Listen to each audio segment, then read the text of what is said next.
What effect did the depression have on your marriage? Well, it gave everybody a wonderful new label. It's Diana's unstable and Diana's mentally imbalanced. And unfortunately, that seems to have stuck on and off over the years. Are you saying that that label stuck within your marriage? I think people used it, and it stuck. Yes. Over the years in the royal family, scandals have come in different shapes or forms. But you see the one we're about to reveal to you? It transcends anything we've ever seen. It didn't happen on camera. There were no flashing lights or tabloid reporters crowding the gates. It happened the way all royal disasters do, quietly, behind locked doors. Inside Clarence House, Queen Camilla sat surrounded by a handful of senior aides and legal advisors. No tea, no pleasantries. But you could feel the tension in the sterile air and the sight of a manila envelope that no one dared to touch until it slid gently toward her. This envelope had no markings, no royal crest, just 3 sheets of paper. And inside was a DNA report contracted quietly through third-party legal channels. It was supposed to be just a routine background check, or so they thought. But it turned out that this wasn't routine. In fact, it was anything but, because within that envelope was a name, Diana Frances Spencer, and beneath it, a statistic that froze the room. A 99.9% maternal match. This is no ordinary match. It's a match that should not exist. Camilla barely made it past the first page before her body gave out. Aides caught her just before she hit the ground. A doctor was rushed in. The palace went on lockdown. But the damage? Already done. This wasn't some dusty family rumor or clickbait scandal. This was a revelation that could upend the entire royal bloodline. Because if Diana had a secret child, and if that child was still alive, then nothing, and no one inside Buckingham Palace was safe from what came next. It was a morning like any other, or at least, that's what the staff believed. The Queen Consort's day had begun with her usual briefings, polished reports, security updates, and a few PR memos for upcoming appearances. Then came a final item, delivered not by the usual courier, but by a palace legal liaison. No words, no explanation, just a discreet nod and a manila envelope placed on the antique desk. Camilla, who is revered for her innate ability to manage crises before they make headlines, barely glanced at it before sliding it open. Inside this envelope were 3 sheets of white paper. Crisp, cold, unstamped, except for a small logo from a private forensic lab in Geneva. She scanned the first few lines, the routine identifiers, the gender, age, and birth year, 1986. But when she got to subject alpha, her eyes almost popped out of her head. Almost like she couldn't believe what she was seeing, like she had been dreading that moment. Well, it turned out that subject alpha was a 99.9% maternal match to Diana Frances Spencer. She read the line again, and again. Her hand began to tremble. A strange silence overtook the room, not the formal silence of royalty, but the kind that hums with something unseen, like a storm before it touches the ground. "Is this a mistake?" she whispered. But even before the aides could answer, Camilla's body gave out. She slumped forward, knocking the pages to the floor. 2 aides caught her just in time, as panic rippled through Clarence House. A palace doctor was rushed in. Security sealed the wing. Phones were confiscated. It turned out the report was as real as it gets.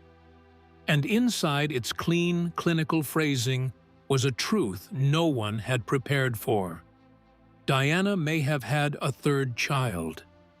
And that child might be alive. But how did we get here? We've got to rewind a little to get the full picture. It started quietly.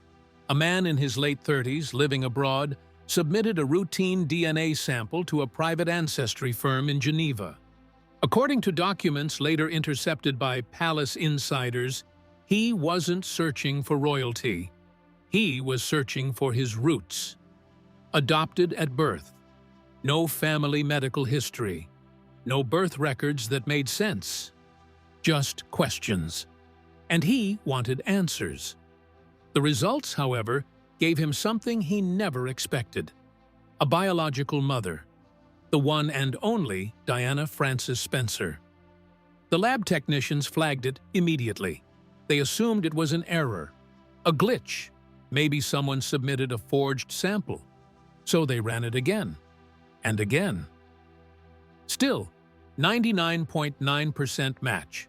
Out of protocol, they accessed public genomic markers linked to Diana, data preserved for historical and forensic purposes after her tragic death in 1997. Every sequence aligned. That's when the lab director made a call, not to the press, not to the man, to a private contact with British intelligence. Within 48 hours, the palace legal team had the report. Staff were served with gag orders. The lab's servers were quietly scrubbed. A payment, allegedly in the 7-figure range, was made to ensure silence. But someone slipped. And that was how the envelope found its way to Camilla's desk. The man, identified in the report as Subject Alpha, had no royal training, no handlers, no agenda, just a face that allegedly looked hauntingly familiar to those who saw it. Diana's cheekbones, her eyes, her quiet intensity. He didn't ask for a throne. He didn't even ask for attention. But the DNA didn't care about optics. It spoke for him, and it said, "He is hers." You see, the crown has always claimed control over time. Dates, appearances, royal calendars. Every moment of a royal's life is accounted for, except for one person, Diana's. Between February 1981, when her engagement to Prince Charles was announced, and June 1982, when Prince William was born, there exists a stretch of time that has long puzzled royal watchers. Public events were quietly cancelled. Trips were postponed. Her press appearances were limited, awkward, and controlled. At the time, the official explanation was exhaustion, stress, the pressure of marrying into royalty. But behind the scenes, even palace staff whispered differently. And now, with the DNA revelation shaking the very walls of Clarence House, those forgotten months are being examined again, with fresh eyes. Because Diana didn't just fade from view, she vanished emotionally too. In private letters, written shortly after her wedding, she described herself as completely alone inside the palace. "They don't see me," she wrote. "They see what I'm supposed to be." Ballet lessons, kept secret from the press, were her only escape, an emotional lifeline to a version of herself that wasn't just a royal vessel. Her instructor, Anne Allen, later recalled she would dance like she was trying to outrun something. Was it grief, isolation, or something she could never speak of? What really raised questions about this gap was the timing. Her retreat seemingly aligned eerily with the estimated birth year of Subject Alpha, 1986. Some theorize the child wasn't raised in the palace at all, that a pregnancy may have occurred earlier than known, that the child was either taken, hidden, or born in secrecy to protect the image of a perfect royal bride. It sounds unthinkable, but so did Diana's death, until it happened. And in hindsight, the timeline doesn't just have holes. It has wounds, the monarchy has always known how to bury stories. But what if, this time, they buried a person? In the royal fairy tale, the public was sold on Diana marrying a prince and living a life of duty, diamonds, and devotion. But inside that palace, behind the tiaras and television cameras, she was breaking. And in that quiet collapse came Barry Manickey. He was her bodyguard, assigned in the mid-1980s to protect her. Instead, he became the only man who, by her own words, ever truly made her feel safe. What began as professional boundaries allegedly turned into something deeper. Diana would later refer to him to insiders as the greatest love she was never allowed to have. According to sources familiar with the story, the relationship didn't last. It couldn't, not under royal scrutiny. And then, in 1987, tragedy struck. Manickey was killed in a motorcycle accident, an event that Diana allegedly called suspicious. To some, he was just another lost name in the crowded drama of Diana's life. But to insiders, he represented something far more dangerous. Proof that she was capable of secrecy, passion, and rebellion. Could he have been the father of the child revealed in that DNA report? There's no evidence, no proof, only patterns. A woman silenced, a man erased, a timeline that doesn't quite align with official records, and a monarchy with every reason to make sure the story ended before it ever began. Because if Diana's real love wasn't Charles, if her child wasn't royal by marriage, but by choice, then the fairy tale was a lie, and the palace knew it. Of all the rumors that surround the House of Windsor, this one sounds the most unthinkable. And yet, it has quietly persisted. Long before Diana was ever fitted for a wedding dress, there were whispers of fertility tests, of quiet procedures, of doctors brought in not to treat her, but to test her, not for illness, but for royal viability. The theory goes like this. In the early stages of her courtship with Prince Charles, Diana was allegedly subjected to a fertility program organized through a royal-adjacent medical institution. Her eggs were retrieved and fertilized, not for conception, but to ensure she could provide heirs before the marriage was finalized. It was all off the books. No consent forms, no medical trail, just an unofficial necessity wrapped in royal discretion. And then, the story takes a darker turn. According to one fringe theory, a rogue doctor, allegedly dismissed soon after, implanted one of those fertilized embryos into a surrogate.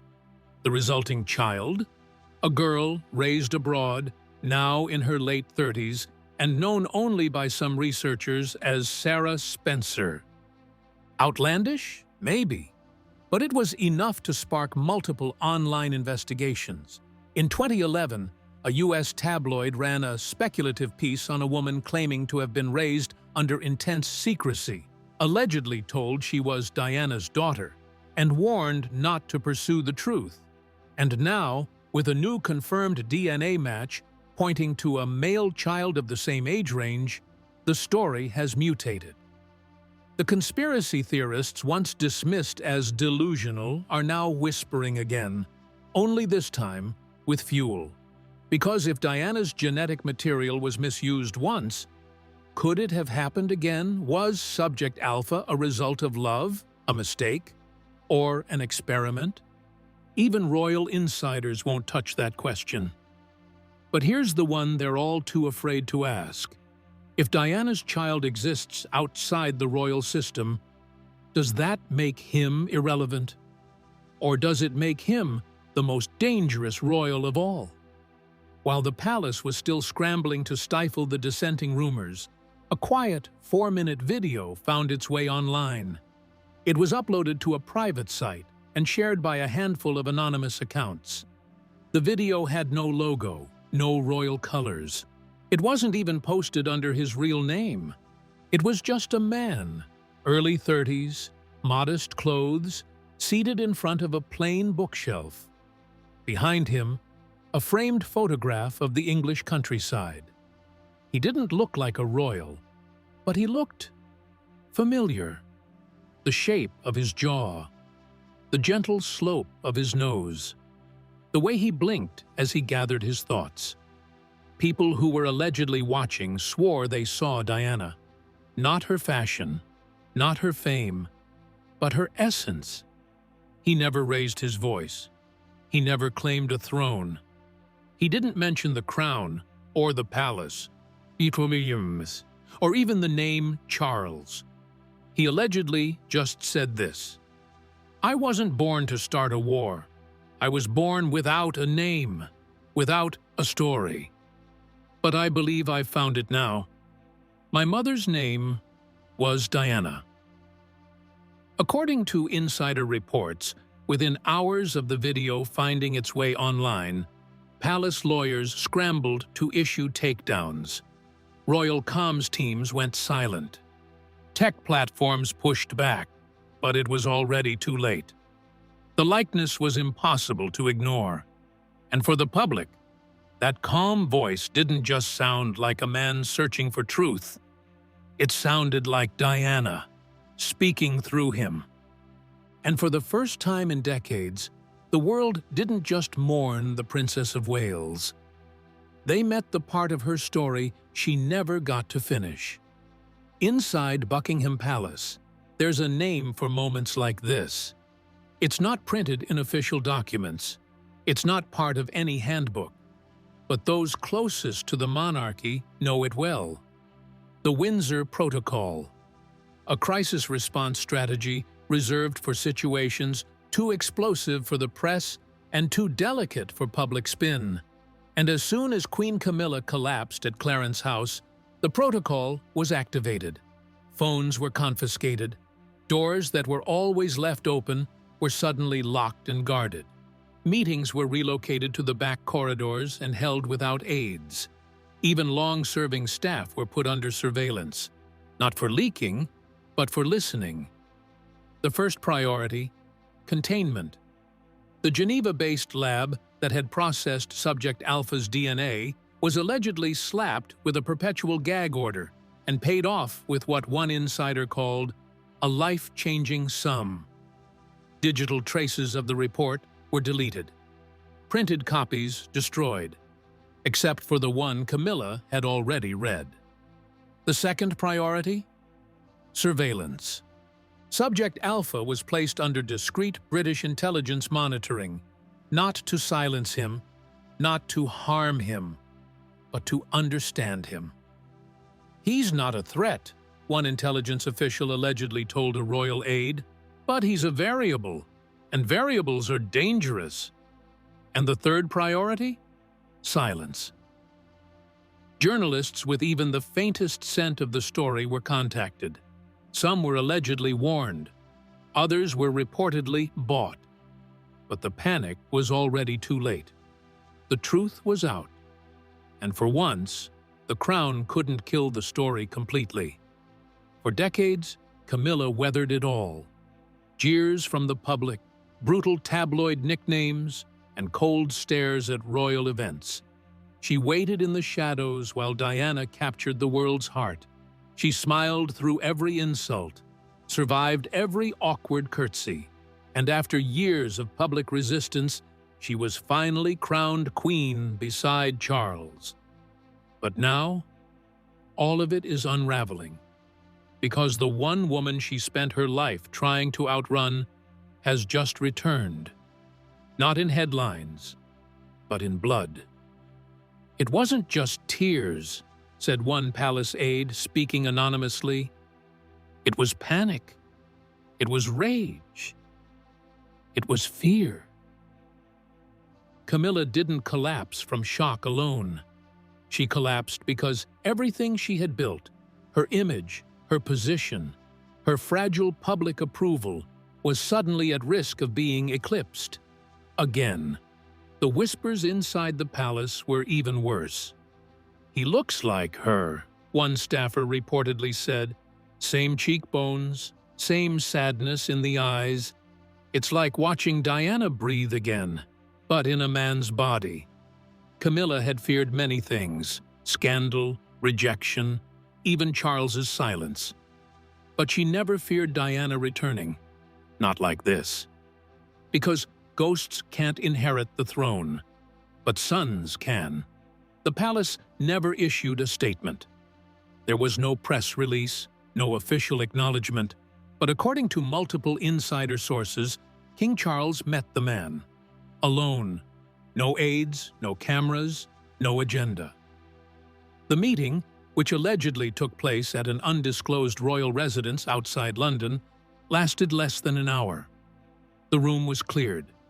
Security stood at a distance. Even Camilla wasn't present. No one knows what was said. There were no photos, no leaks, just silence, and the unsettling idea that, for the first time in nearly 4 decades, Charles came face to face with the one person who might hold the deepest connection to the woman he couldn't protect. One insider described the king afterward as distant, hollow, detached. Another said he sat in his study for hours, staring out over the garden as if watching something that wasn't there. Did he see Diana in that man's face? Did he remember what he lost? What he broke? Well, those are questions we may never find answers to. But if the meeting happened, and insiders swear it did, it was the quietest act of acknowledgement the monarchy has ever made. No titles, no apologies, no crown, just 2 men, and a memory they both carried. You see, in the monarchy, blood is everything. It decides titles, determines succession, and justifies power. The crown doesn't sit on love or merit or popularity. It rests on lineage. And now, that lineage is under fire. Legally, the existence of a 3rd child wouldn't alter the official line of succession. Subject Alpha was allegedly born outside of marriage, never acknowledged, and never registered in the royal archives. But this isn't about the law. It's about perception, identity, history. Because if Diana had another child, and the world believes it, then everything changes. The public sees the probability of a new heir. The monarchy sees a liability. And Charles, for the 2nd time in his reign, is trapped between the woman he lost and the institution he serves. Constitutional scholars are now debating what recognition, if any, would mean. Royal insiders fear a media campaign. Parliament members are being quietly briefed. And some senior aides have reportedly floated the idea of an emergency press strategy in case Subject Alpha ever decides to speak again. Because if the crown is no longer defined by certainty, by order, by blood, then what is it?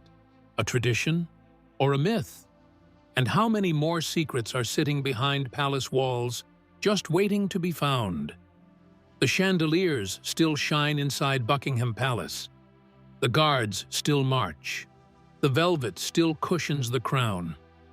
But beneath all the ceremony, something has shifted. Because for all the monarchy's rules and rituals, for all its power, pageantry, and press control, it was never built to survive the truth. Not this one. Not Diana's truth. Subject Alpha hasn't asked for a throne. He hasn't claimed a title. He hasn't demanded recognition.